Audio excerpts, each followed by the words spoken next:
Catus Maximus here, this time with a review of Harbor Freight's Quantum Mechanics pen flashlight. Really, it seems like an okay flashlight.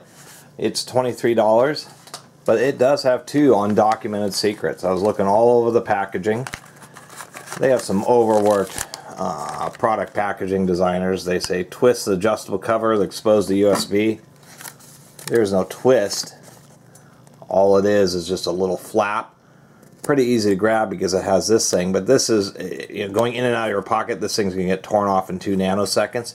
It does have a little LED right inside there, so it'll glow red when it's charging and then turn bright green when it is fully charged, so I do like that.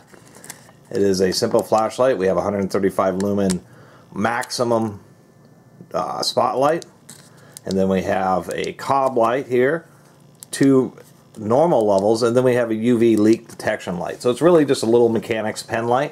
One of the issues that I've seen people comment online is that this clip is press fit in there, and over time in your pocket, if it gets really caught up on something, this clip can pop out. So that's the big issue.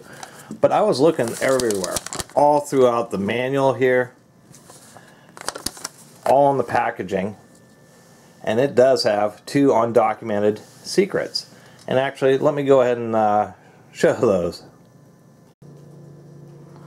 So here's the tip light. It's actually just fine. For automotive use, this is just fine. And then here's the cob light, which is not bad on low. There's high. And then the leak detection light's kind of hard to see. But what's interesting is if you wait just a couple of seconds, this is not documented, you don't actually have to cycle through all 4 modes. If you wait about 5 seconds and you press the power button, it just turns off. You actually have to go kind of quickly to get it to switch between modes. But here's the real undocumented secret. If you press and hold the power button, they just probably didn't know that this product had this feature. But if you press and hold the power button, you get a continuously variable, and it blinks at the low end. Press and hold again, and it'll blink at the high end. And the same thing with the cob. If you press and hold, it'll variable dim and flash, and if you press and hold, it'll go all the way up to the maximum. And if anybody's curious, yes, that is a first generation Type 1 Rockwell warm drive trim saw in the original case. Pretty lucky find there. So that is the true secret, the fact that it actually has a variable output mode.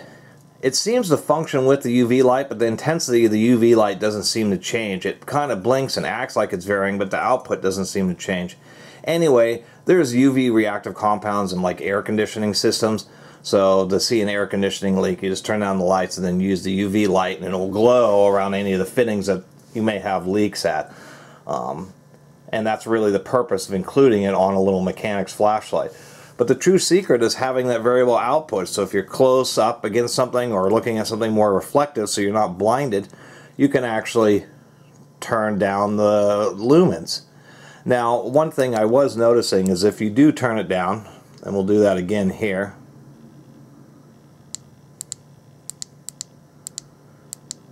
if you turn it back on, it automatically resets to the brightest mode. So it won't remember those settings.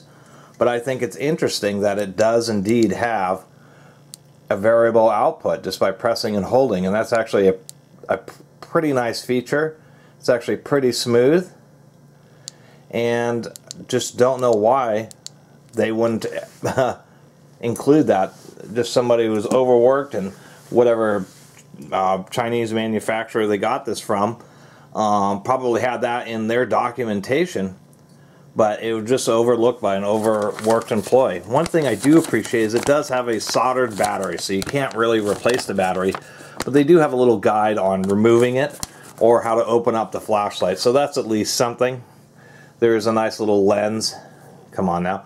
There's a nice little lens in the front, so actually, as far as all the quantum flashlights, I think this one's probably the best one. Especially for just general use mechanics, I kind of like this thing. Only a 2.75 watt-hour battery. Claims 5 hours on the tip light, 3.5 hours on the cob light. It does have a pretty strong magnet, I'll admit that. It is a decent magnet, more than strong enough to pick up random fasteners, bolts, or to get it to hold on to any kind of places. So anyway, I thought that was neat, and it's actually once again surprising that they just totally overlooked the fact that this has a variable output, and that is a pretty cool feature. Anyway, I really appreciate everybody who's been watching and subscribing, and if you haven't subscribed, please do. Till next time, Catus Maximus out.